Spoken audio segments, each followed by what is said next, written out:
بسم اللہ الرحمن الرحیم۔ معزز ناظرین، ٹیکنیکل ایجوکیشن چینل کی طرف سے آپ کو خوش آمدید کہتے ہیں۔ اچھی اور معیاری ویڈیوز دیکھنے کے لیے ہمارے چینل کو لائک اور سبسکرائب کریں۔ اپنی رائے کے اظہار کے لیے کمنٹس لازمی کریں۔ معدے کی خرابیاں اور شہد سے علاج۔ ہم جو چیز کھاتے ہیں وہ معدے میں جا کر نظام ہضم کا ایک حصہ بن جاتی ہے۔ چونکہ شہد ہضم کرنے میں زبردست معاون ہے، یہ خون کو صاف کرتا ہے اور معدے کے افعال کو تیز کرتا ہے اور اس کے افعال کی درستگی کو برقرار رکھتا ہے، فاسد مادہ کو خارج کرتا ہے، فاضل رطوبتوں کو دور کرتا ہے، دست کو روکتا ہے اور متلی کو بند کرتا ہے۔ اس لیے حکمائے طب نے معدے کی تقویت کے لیے شہد کو زبردست شفا بخش خیال کیا ہے، اور تجربہ سے یہ بھی ثابت ہوا ہے کہ شہد کا مسلسل استعمال معدے کو کمزور نہیں ہونے دیتا۔ چند کارآمد نسخے درج ذیل ہیں۔ نمبر 1، اگر بدہضمی کی شکایت ہو تو کھانا کھانے سے قبل نیم گرم پانی میں 1 چمچہ شہد ملا کر استعمال کریں۔ اگر کھٹی ڈکاریں پریشان کرتی ہوں تو کھانا کھانے کے فوراً بعد 1 چمچہ شہد کا چاٹ لینا کافی ہوگا۔ نمبر 3، ہچکیاں بھی معدے کی خرابی سے پیدا ہوتی ہیں اور اس کا تدارک بھی فوری طور پر اس طرح ممکن ہے کہ شہد کا 1 چمچہ فوراً چاٹ لیا جائے۔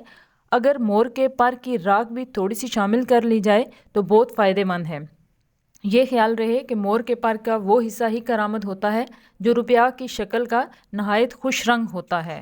نمبر 4، قبض کا علاج۔ اگر قبض کی شکایت ہو تو رات کو سوتے وقت گرم دودھ میں 2 تولہ شہد شامل کر کے پی لیں۔ اگر شکایت معمولی ہو تو ایک ہی روز میں قبض ٹوٹ جائے گی، اور اگر زیادہ ہو تو 3 دن استعمال کرنے سے شکایت ختم ہو جاتی ہے۔ متلی یا الٹی کا علاج۔ بعض اوقات معدے کی حدت میں اضافہ ہو جاتا ہے یا کوئی زہریلی چیز کھانے میں شامل ہو جاتی ہے تو جی متلانے لگتا ہے اور الٹیاں شروع ہو جاتی ہیں۔ اگر ایک آدھ الٹی آ جائے تو معدہ صاف ہو جاتا ہے اور اسے اچھا شگون تصور کیا جاتا ہے، لیکن کبھی ایسا بھی ہوتا ہے کہ الٹیاں بار بار آتی ہیں اور انسان بالکل نڈھال ہو کر گر جاتا ہے۔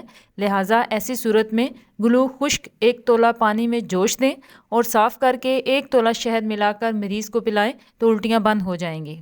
سل یعنی پھیپھڑوں کی بیماری کا شہد سے علاج۔ یہ ایک انتہائی مضر اور مہلک بیماری ہے۔ یہ پھیپھڑوں کے فاسد رطوبت سے پیدا ہوتی ہے۔ پہلے گرہ کی مانند ابار بن جاتا ہے۔ اس طرح بہت سی گرہیں یا پھنسیاں ہوتی ہیں جو بعد میں آپس میں گٹھ جوڑ کر کے ایک بڑے ابار کی صورت میں ظاہر ہوتی ہیں۔ یہ ابار بیر یا اخروٹ کے برابر دکھائی دیتا ہے۔ جب یہ شکل ہو جاتی ہے تو بخار اور کھانسی کا ہونا لازمی ہوتا ہے، اور پھر یہ پھوڑا بن جاتا ہے جس سے پیپ خارج ہوتی ہے۔ پھیپھڑے کا وہ مقام جہاں یہ پیدا ہوتا ہے گل جاتا ہے اور اس جگہ پر خلا پیدا ہو جاتا ہے۔ اس طرح یہ زخم کبھی اچھا ہونے کا نام نہیں لیتا، مگر ہمارے اتباع کے نزدیک شہد کی موجودگی میں اس کا علاج بھی ممکنات میں سے ہے، اور شہد اس مرض میں بہترین علاج ثابت ہوا ہے۔ اگر فوری طور پہ یعنی ابتدا ہی میں اس کا استعمال کرا دیا جائے تو وہ ابار جلد ہی تحلیل ہو جاتا ہے اور فاسد مادہ اپنی موت آپ مر جاتا ہے۔ اگر پھوڑا پھٹ جانے کے بعد استعمال کرائیں تو اس کی صفائی کرتا ہے اور زخم پیپ سے خالی ہو کر بھر جاتا ہے۔ مندرجہ ذیل نسخے ہمارے اتباع کے تجربات کا نچوڑ ہیں۔ اس محنت سے نہ کترائیں جو ان ادویات کی تیاری میں درکار ہوتی ہیں، اور نہ ان دواؤں کو حقیر خیال کریں، کیونکہ یہ طریقہ علاج صدیوں کے غور و فکر کے بعد سامنے آیا ہے۔ بزرگوں نے سل کے لیے ایک نسخہ بتایا ہے جو میں آپ سے شیئر کر رہی ہوں۔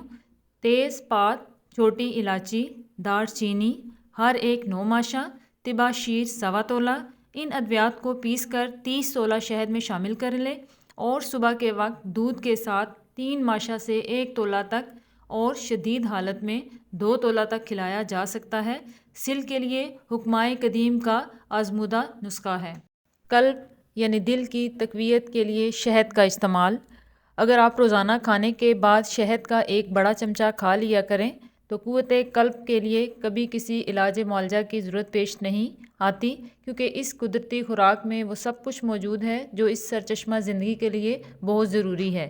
چنانچہ جب بھی طبیعت خراب ہو، تھکن کا احساس شدید ہو کر سر چکرا رہا ہو اور کسی کام میں جی نہ لگ رہا ہو، اس وقت شہد کے شربت کا 1 گلاس آپ کو چاق و چوبند تر و تازہ کر دے گا، اور آپ اپنے بدن کے اندر ایک توانائی اور روح حیات دوڑتی ہوئی محسوس کریں گے کہ اس کی وضاحت کرنا آپ کے لیے ناممکن ہو جائے گا۔